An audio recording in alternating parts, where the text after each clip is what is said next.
Hello guys, thanks very much for watching my channel, The Great Apostate. I hope you're doing well. I'm wearing my Adventure Time t-shirt, which my kids love, makes me the cool dad at the school. This is another one of my videos on Agony, Uncle Neil. I'm here to help, do my best. Some people have actually said my advice is good. No one yet has said my advice sucks. So, I consider that a win for the first 3 videos. I've got a new question. And it's a question that we all hear and we've all had to deal with. And people who've loved us have had to deal with the question on our behalves. And yet here we are.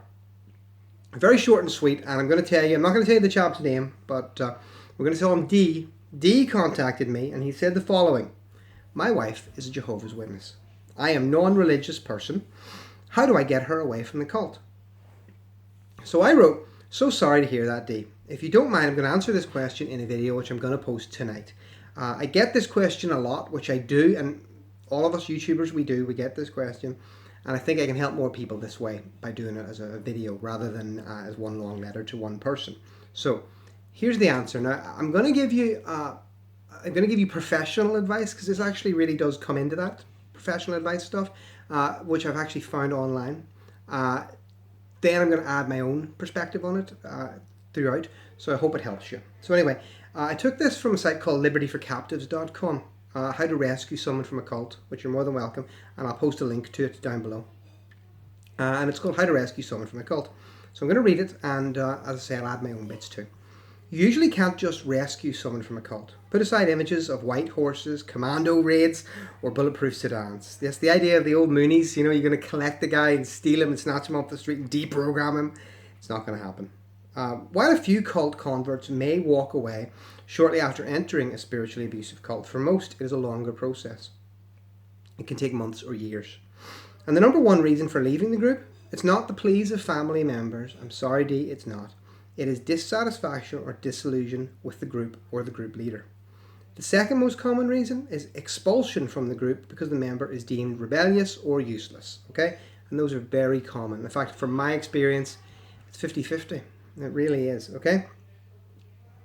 The point is that once someone is in a cult, it is very difficult, if not impossible, to leave. This is part of the definition of a cult, by the way. Exiting is hard. Okay? Also, by definition, the cult member doesn't believe that he or she is in a cult. I was not in a cult, D. None of us were. We were in the truth. It's not the cult, it's the truth, okay? Instead, he or she believes that they have achieved a privileged status in an elite group which offers them ultimate salvation. Oh, I just remember that.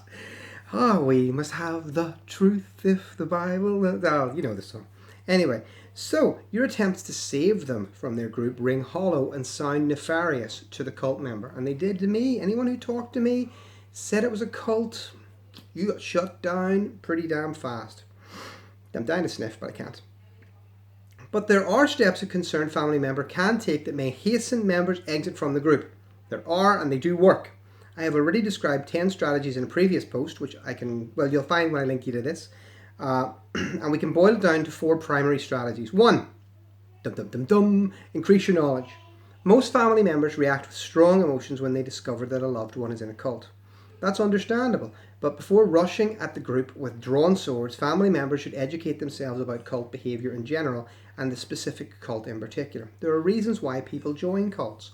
Cults offer their members 3 things: perceived significance. In the real world, ain't that significant. When I was a Jehovah's Witness, I was a soldier for Jehovah. Okay? Security. Love. Of course, all the brothers love you, don't they? All the cults have certain distinguishing characteristics. Is it a Bible cult? A doomsday cult? Is it a New Age cult? Is it a satanic cult? Now, ours was a doomsday and a Bible cult. The Bible says that zeal without knowledge is not good. But charging into a cult situation directly, confronting cult leaders and using words like brainwashing, control, or mind control, or cult, you will do more harm than good. Now, that is so true, because I can tell you, this little article is written sort of with a religious bent, and that's okay, it doesn't matter, because he's spot on with his answers.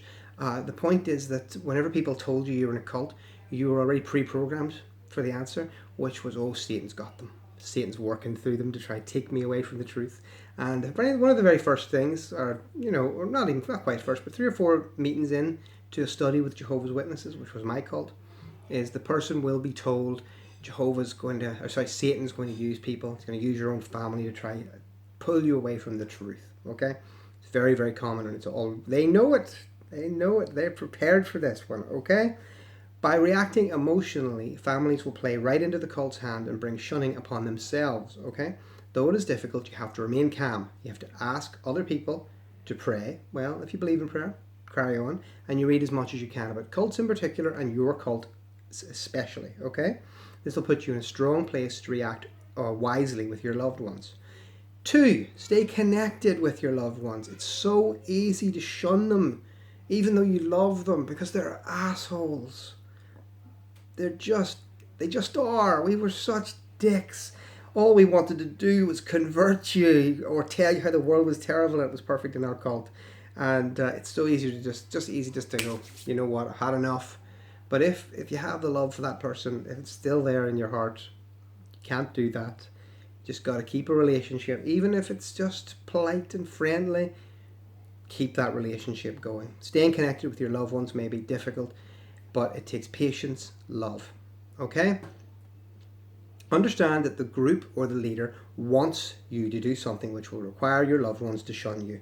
This is part of every cult strategy 100% of the time. So true. They want to isolate the group members from outside relationships which could draw them away from the cult. I have lots of family, tons of family. I am friends with none of them. This is the way it is. This is the way it is. They want to isolate people from outside relationships which could draw them away from the cult. So if you know this, foil their plans. You trump their strategy by refusing to react to accusations leveled by your loved ones. You refuse to make direct statements against the cult. You answer questions with questions. You set aside your feelings of horror and disgust and choose simply to be patient and listen. Okay? Ask your loved ones about their group. Sit in on a meeting if it is safe to do so. I wouldn't say it necessarily is. Learn the group's lingo and use it in conversation. Every group has buzzwords and phrases which are loaded with meaning and which make the members feel special. And in the truth, we're 144,000. We're the great crowd. We're going, oh, Armageddon's coming. It's all there, okay? If you can use phrases in the same way that the group does, you can connect with your loved one on the same playing field. Perform acts of kindness. Send cards or letters, even if you never hear back. Why do you do that? You do that because everybody outside the cult is evil. But if you do nice things, you usurp that, okay? Stage 3. Build trust and maintain a place of safety.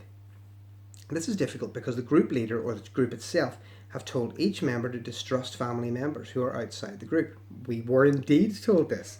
They may have vilified you or cast aspersions on your character, but the beautiful thing is that the group leader is in fact the person who has an inconsistent, manipulative, treacherous character. So true of the leadership of the Jehovah's Witnesses. At some point or other, he or she will make a mistake, get caught in a lie, or evidence inconsistent behaviour which will trouble a discerning group member. Hypocrisy cannot hide forever. That is so true. And what I would often say with people who are dealing with this, and I dealt with this a little bit with my own family. When I left the Jehovah's Witnesses, my mum and dad were still witnesses. And you could get into big long arguments, butt heads, and say, you know, you're wrong, no, Satan's got you. And I did a little bit of that at first, but it didn't work. And what I did instead is I did a dripping tap method, okay? Is every time I would see my mum, if she brought up some truth related, I'd still say the words truth, but it means Jehovah's Witnesses because there's no truth outside them. If she would bring up something about the Jehovah's Witnesses, encouraging me to come back, I would hit her with what I would call a truth bomb. I'd pull the pin, throw that sucker, and run out of there. And I'd leave her with it. And I had hit her with truth bombs all the time. I talked about the paedophile scandal amongst the Jehovah's Witnesses, the varying date scandals amongst the Jehovah's Witnesses. What finally got her was when I was dating a woman, and I mentioned to my mum that Jehovah's Witnesses didn't used to believe in marriage. And as I recall, and maybe she remembers it slightly differently, but as I recall, she said, that's not true. I said, yeah, it's true, Mum, it is, honestly. I can show you the book if you want. For whatever reason, that finally convinced her to look and discover that, hey, they once didn't believe in getting married, but now it's so important. What's the change? That led her to finding more and more inconsistencies. By the time, now I actually went away on holiday, and I can tell you the good news about this story, okay, Dee, is that when I had given her this piece of finally what would they call apostate literature, which talked about the Jehovah's Witness former beliefs, when I gave her the information, I went away on holiday. I came back 2 weeks later, 10 days in fact. When I came back, my mum and my dad had both stopped going to the Jehovah's Witness meetings. They had taken all their literature and they had burnt it, as they said, just so that the bin man didn't accidentally find it and convert. Okay? They do change. People do leave these cults. They just need the help and the encouragement. And if you use this fantastic advice, you'll have a better chance. So let's go back to number 3, which is build trust to maintain a place of safety. Through your faithful, constant, and truthful behaviour, you can build trust with your loved one. If you say you'll do something, do it. If you say you won't do something, keep your word. Continue to act in a loving, sane, rational manner, and your words and actions will carry greater and greater weight. Maintain a safe place. Let your loved ones know that they are always welcome to visit. By definition, the easier it is to leave a cult, the sooner the cult member will exit. This is so true, because as Jehovah's Witnesses, we are terrified. I get messages constantly from people who are at risk of being homeless, starving on the streets, if they stop going to the meetings, because their parents will cut them off that quickly. Okay? And my same parents cut my sister off, kicked her out when she was 17 years old. It's a big danger. Okay, so last 4, exploit opportunities. Put the seeds in and the plant will grow. What's an opportunity? It could be anything. It could be a phone call, a visit to your home, a spectacular misdeed by the group. So the paedophile scandal with the Jehovah's Witnesses is huge. I take the opportunity to talk to Jehovah's Witnesses sometimes, and I just plant that little seed, and I say, tell me, because usually ladies do the service, as the Jehovah's Witnesses call it, and I say to them, how do you as a woman, how can you cope with that? How can you know? Can you live knowing that there are men who've abused little girls, who might be going on the doors with you, who might be doing your study with you? How can you cope? Those are really, really big, powerful messages. At the time, you may carefully point out disparities from what the group leader teaches and what the Bible says, but do it with tact. Plant little seeds of doubt, but do it in ways that sound like questions. For example, you could say, I noticed you said that your group is privileged to have the truth about God. Do you believe that other people also have the truth about God? Or, I don't know, the pastor so-and-so teaches that Christians are sub-biblical and unsaved because they don't follow the Bible the way your group does. But there is another group in town which believes the same thing, that if you don't follow their group, you're unsaved. I'm confused. How can both of your groups be right? See, this sounds like mutually exclusiveness. That's a brilliant saying, isn't it? Keep asking questions like this and then listen respectfully to your loved one's replies. You never know how a single question might lodge in their mind. If you suspect the group has done something illegal, you may be obligated to get the appropriate authorities involved. Many cults eventually blow apart because their cult leaders do illegal things: tax fraud, physical and sexual abuse, or in extreme cases, possession of weapons or contraband. The 4 steps above are not a panacea for cult involvement. They are no magic bullet to free a cult member from his or her unhealthy cult. If they were, experts would be using the formula to free thousands of people every week. Instead, they are general principles which may help hasten a cult member's exit from the destructive group. Okay, now, and as well finishes, because he deserves it, it was his article. He said, and never forget, Jesus came to bring liberty for captives. He is the one who sets prisoners free. Now, I'm not a particularly religious person, but I think that such an excellent article deserves its conclusion. The important thing from my perspective is these are all perfect answers, okay? What I would add one, and I would describe it as spiritual warfare, okay? What I would suggest is that you also consider the opportunity to throw a few flies in the ointment. So if you have a relative, say your wife really wants to make the Thursday meeting, but at the same time there's a concert or an event or a class that she could take that she's always wanted to, you can always surprise her with a gift that happens on a Thursday night, okay? You can always surprise her with a dinner date. Oh, I'm sorry, darling, were you going out tonight? Well, you can always go, but, it'd be a shame we'll miss the reservation. Do things which place her in a position so that she or he is further and further removed from the cult they're in, and hopefully that will also help. Well, I hope that has given you some advice, Dee. It really is good advice. Most of it's not my advice, but it's brilliant advice. I hope you take it, and I will be thinking about you in the future and all the other people who are trying to get their friends and family out of cults. Thank you for watching.